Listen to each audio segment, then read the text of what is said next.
Hello friends, this is Jyoti Verma.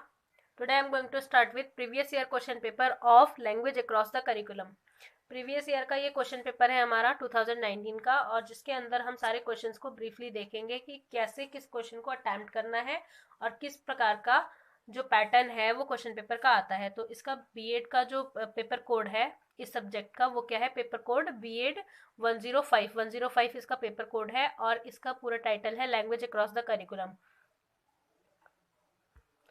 सबसे पहले हमें इसके अंदर देखना है कि हमें किस तरीके से क्वेश्चंस को अटेम्प्ट करना है। इसके अंदर सबसे पहले 25 नंबर के 5 क्वेश्चन आएंगे, यानी कि 5 क्वेश्चन आपके 5 मार्क्स के होंगे, शॉर्ट क्वेश्चंस जो आपको अटेम्प्ट करने होंगे। इस बार क्वेश्चन पेपर का जो पैटर्न है वो थोड़ा चेंज हुआ है, क्योंकि कोरोना की वजह से जो पेपर था वो पिछले पैटर्न की तरह नहीं हो रहा जैसा कि लास्ट ईयर में हुआ है। लेकिन जो पिछला पैटर्न है वो मैं आपको दिखा दे रही हूँ एक बार, और इसके अंदर मैं आपको ये भी बताऊंगी कि किस तरीके से ये वाला पैटर्न फॉलो किया जाता है, किस तरीके से इस वाले क्वेश्चंस को अटेम्प्ट किया जाता है। बाकी मैं आपको इसके अंदर ये भी बताऊंगी कि किस तरीके से अब का पैटर्न जो आ रहा है उसमें हमें 3 लॉन्ग क्वेश्चंस अटेम्प्ट करने हैं। 8 क्वेश्चंस में से कोई भी 3 क्वेश्चंस अटेम्प्ट करने हैं, तो उसके बारे में भी मैं आपको बताऊंगी। बाकी जो पेपर का बेसिकली जो पैटर्न होता रहा है हमेशा से, वो मैं आपको बताने वाली हूँ इस टॉपिक के अंदर, इस क्वेश्चन पेपर के अंदर। सो फ्रेंड्स, इसके अंदर सबसे पहले हमें 5 मार्क्स के 5 क्वेश्चंस अटेम्प्ट करने होंगे, जो 25 मार्क्स आपके कवर करेंगे। और ये टोटल पूरा पेपर कितने का है, मैक्सिमम मार्क्स कितने हैं इसके, 75। तो पहले शॉर्ट क्वेश्चंस को हम देखेंगे। इसके अंदर शॉर्ट क्वेश्चन आपको 8 या 9 क्वेश्चंस मिलेंगे, शॉर्ट 5 नंबर्स के, और उनमें से कोई भी 5 क्वेश्चंस, 8 या 9 क्वेश्चंस में से कोई भी 5 क्वेश्चंस आपको इसमें अटेम्प्ट करने होंगे। तो इसमें हम क्वेश्चंस देखेंगे किस तरीके से क्वेश्चंस बनते हैं। इन्हीं क्वेश्चंस, इन शॉर्ट क्वेश्चंस को मिलाकर कोई भी एक बड़ा क्वेश्चन रेडी किया जा सकता है, तो आप इसको देख सकते हैं, भले ही इस बार का पैटर्न चेंज हो। तो आगे देखेंगे फ्रेंड्स, इसके अंदर हम फर्स्ट जो एक क्वेश्चन है हमारा, इसके अंदर क्या है, बहुभाषावाद की प्रकृति एवं क्षेत्र पर प्रकाश डालें। यानी कि जो बहुभाषावाद है, बहुभाषावाद की जो प्रकृति है, उसका नेचर है और उसका स्कोप है, उस पर प्रकाश डालना, यानी कि highlight upon the nature and scope of multilingualism. यानी कि मल्टीलिंगुअलिज्म की वीडियो मैंने अपलोड कर रखी है अपने प्लेलिस्ट के अंदर, जिस प्लेलिस्ट का नाम है लैंग्वेज अक्रॉस द करिकुलम। आप उसमें जाकर मल्टीलिंगुअलिज्म के बारे में वीडियोस देख सकते हैं कि मल्टीलिंगुअल होता क्या है। तो मल्टीलिंगुअल बेसिकली क्या होता है, बहुभाषावाद, 2 से ज्यादा भाषा जानने वाले। 2 भाषा जो जानते हैं उनको द्विभाषी कहते हैं, यानी कि जो 2 भाषा बोल सकते हैं। 3 भाषा जो बोलते हैं उनको त्रिभाषीय बोलते हैं, और जो 3 भाषा से ज्यादा भाषाएं जिसको आती हैं वो बहुभाषावाद में आते हैं, बहुभाषी होते हैं। सो इसके अंदर हमें इसका नेचर और इसका स्कोप डिफाइन करना होगा। नेक्स्ट हम बी पॉइंट देखेंगे, बी क्वेश्चन जिसके अंदर है, how is multilingualism a resource. किस तरीके से जो बहुभाषावाद है वो किस प्रकार एक साधन है, एक रिसोर्स है। तो इसके बारे में सबसे पहले आपको बहुभाषावाद को डिफाइन करना होगा कि व्हाट इज मल्टीलिंगुअलिज्म, यानी कि मीनिंग ऑफ मल्टीलिंगुअलिज्म या फिर डेफिनेशन ऑफ मल्टीलिंगुअलिज्म। उसके बाद ही आप अदर किसी पॉइंट पर जाएंगे।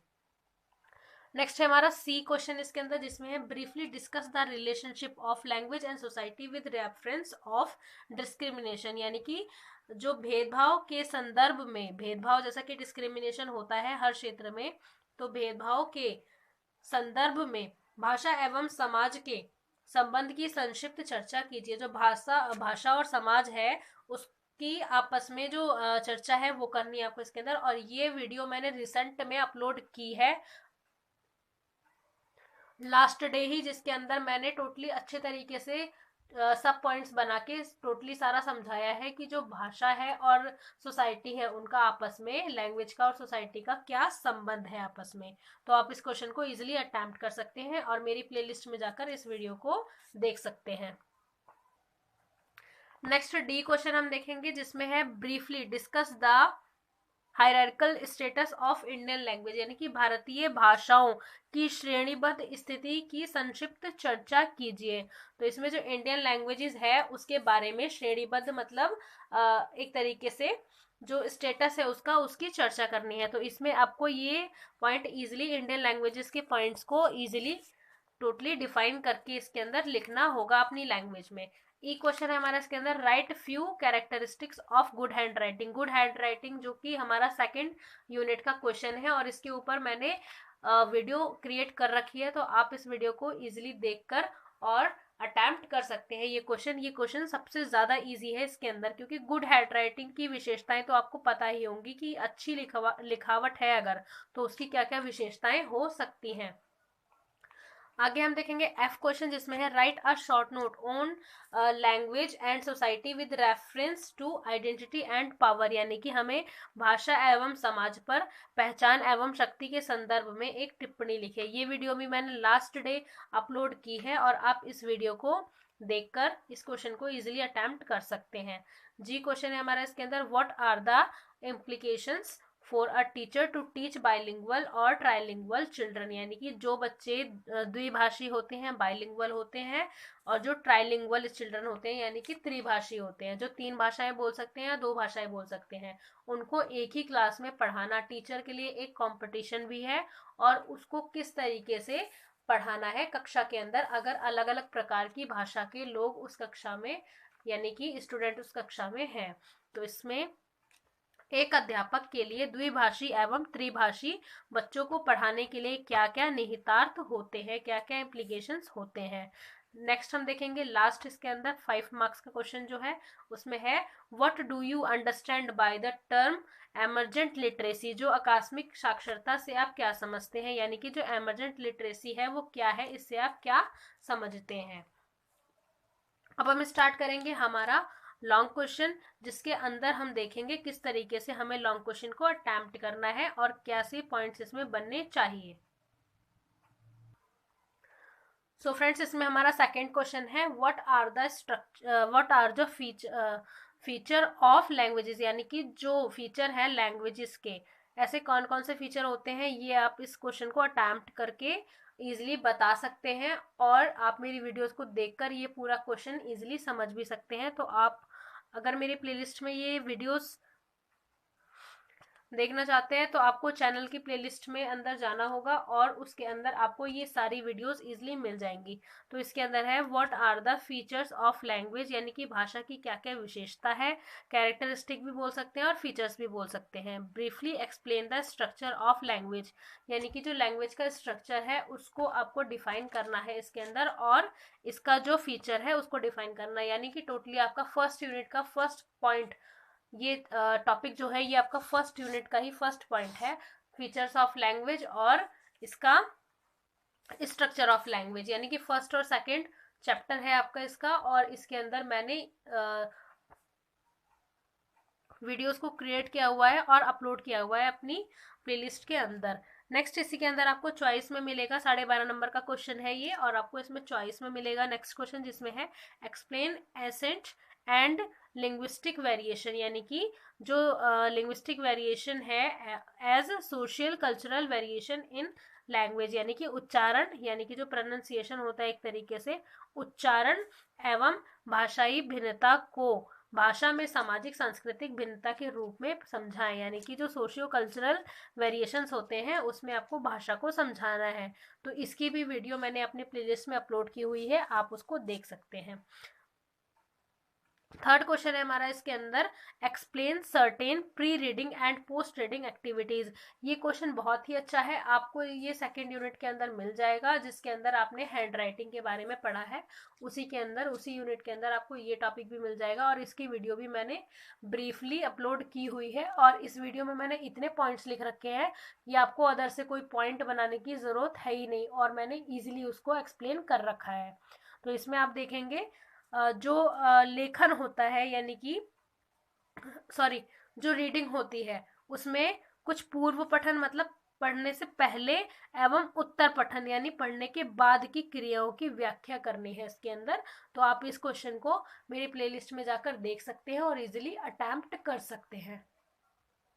थर्ड क्वेश्चन के 12.5 नंबर के क्वेश्चन में भी आपको एक और चॉइस मिलेगी, जिसके अंदर आपको अगर रीडिंग प्री रीडिंग और पोस्ट रीडिंग का क्वेश्चन नहीं अटेम्प्ट करना है तो आप इसके अंदर नेक्स्ट क्वेश्चन अटेम्प्ट कर सकते हैं, जिसमें है आपका डिस्क्राइब क्रिएटिव राइटिंग, यानी कि जो क्रिएटिव राइटिंग है ये भी इसी सेकेंड यूनिट का ही टॉपिक है, जिसमें क्रिएटिव राइटिंग को आपको डिफाइन करना है। डिस्क्राइब क्रिएटिव राइटिंग यानी कि संरचनात्मक लेखन, जिसके अंदर आप किसी भी प्रकार का क्रिएटिविटी इसके अंदर दिखाते हैं। तो इसमें डिस्क्राइब करना है, describe creative writing, how would you develop the skills of creative writing among your students, यानी कि रचनात्मक लेखन का वर्णन करें।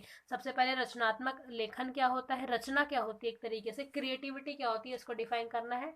रचनात्मक लेखन को डिफाइन करना है। उसके बाद आप किस प्रकार के रचनात्मक लेखन कौशल का विकास कर अपने विद्यार्थियों में करेंगे, यानी कि अगर आप एज अ टीचर देख रहे हैं तो आप किस प्रकार का लेखन कौशल अपने बच्चों में और ज़्यादा डेवलप करेंगे। तो इस चीज़ को आपको इसमें डिफाइन करना है, और ये क्वेश्चन भी आपको मेरी प्लेलिस्ट में मिल जाएगा और आप इसको इजीली समझ सकते हैं।